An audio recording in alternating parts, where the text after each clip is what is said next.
what we have in front of us now is our graph of displacement.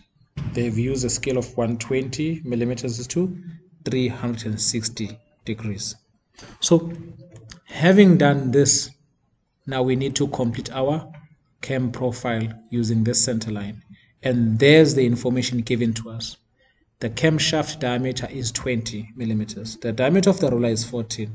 The minimum cam profile is 25. Direction is clockwise. So we're going to start with the diameter of the roller. Firstly, that's what we need to start with. It's 14. So firstly, we need to have this zero line at the correct position. All right, that's done. So now we need to draw this roller 7 radius.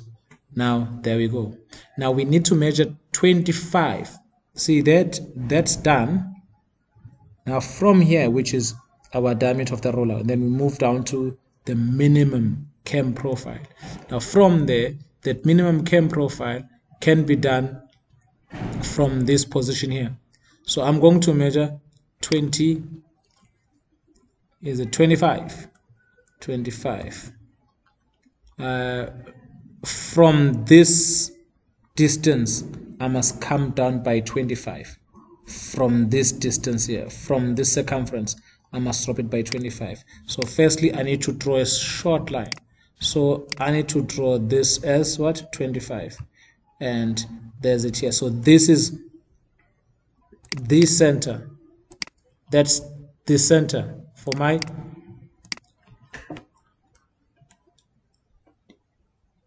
that's a center for the shaft. So I'm going to draw a shaft here, which is in this center, which is diameter 20. So it makes it radius 10. Now there's the shaft. So let us have the complete center line. There's my center line. There's my center line. And that one goes there. Let us make sure that the center line does look like the center line. There we go. We've got this. Now we need to complete the follower. We need to draw this follower. So I'll quickly draw the follower going up, which we can say 4 on either side, offset by 4 on either side. Remember that we are not given the distance or the size of our follower. Therefore, we assume in good proportion by drawing, but not more than 5 millimeters. So I've done 4 on either side, so I'm going to do this. So this is what it looks like. So now I'm going to make sure it's no longer a center line. So that and that's complete. So I don't need this line and I don't need that line. So now looking at what I have here, there's my follower, and from the circumference coming to the center line is my minimum cam profile. This is radius 7, which is diameter 14, and this is radius 10, which is diameter 20. Now I need to divide this into 12 equal parts, and I'm going to do that now. And there's my 12 divisions drawn already, and with the direction at the same time. It says clockwise. There's it here, and there's my division of the 12 parts. Now what I need to know is that when we say it rotates in a clockwise direction, my numbering should be going anti-clockwise, opposite of what is happening or what I've been told. So this will be 30, 60, 90, and carrying on until I complete this.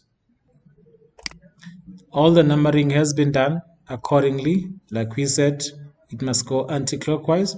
Now we need to take these points 30, come to the vertical line, and I must continue doing the same thing. Take 60 to the vertical line and do the same thing with 90 to the vertical line, and you shall repeat for all the lines on your displacement graph. You're going to repeat the same thing right through. So now we need to place our compass at the center. 0 is already there. Now let's take 30. 30, that's where you're placing our compass. It goes and cuts 30 here. Now On this point here alone, I need to draw this roller, which is radius 7. Put it there. That's 1. Let me take away this then, because it's disturbing. Or let's leave it there for now. So what we're going to do is, this is you now using your compass. That's you using your compass from 30 going there. Then let's just repeat the next one. The next one is the 60 line. This is 60, so there's it here. That's your 60. This must now go to 60. Now, using the same roller, which is radius 7, it must go to 60. So we're going to repeat this whole process until we go back to 360. You're going to repeat the same process until we go to 360. So I'll do all these roller circles around this, complete it. So there's all my roller circles complete now. 1, 2, 3, 4, 5, 6, 7, 8, 9, 10, 11, 12. All of them are complete. After I've projected these lines to the vertical line, then I went around and this center is for this roller circle. That center is for this roller circle.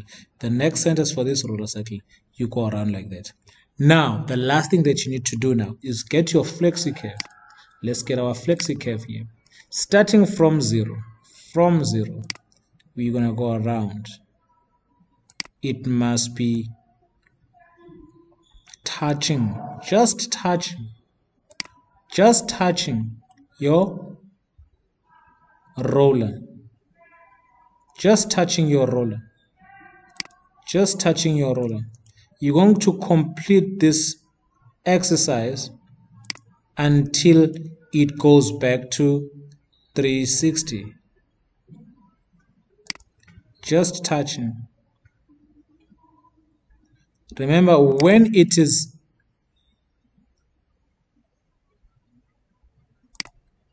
resting, please use a compass to draw that. Until I complete, yours will be done with a flexi curve, and it will be neatly done, going around until it reaches here. All right. So mine has a slight problem which I need to fix. Now I'm going to fix this, but I hope you understand how it goes around. So I'm going to fix this quickly in terms of how it's supposed to touch, because it must only be a tangent. We can't have it like that. It must be a tangent. So that's how we do it. I'm going to fix it quickly. Now there's my curve drawn neatly and dark going around the rollers.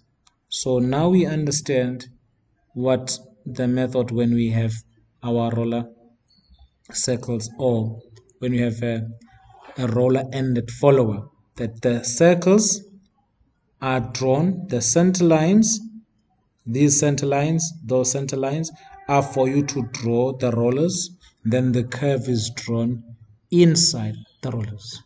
And then we have our direction. Then this here must be section, which is your shaft. So that's how we do our roller-ended follower. Thank you.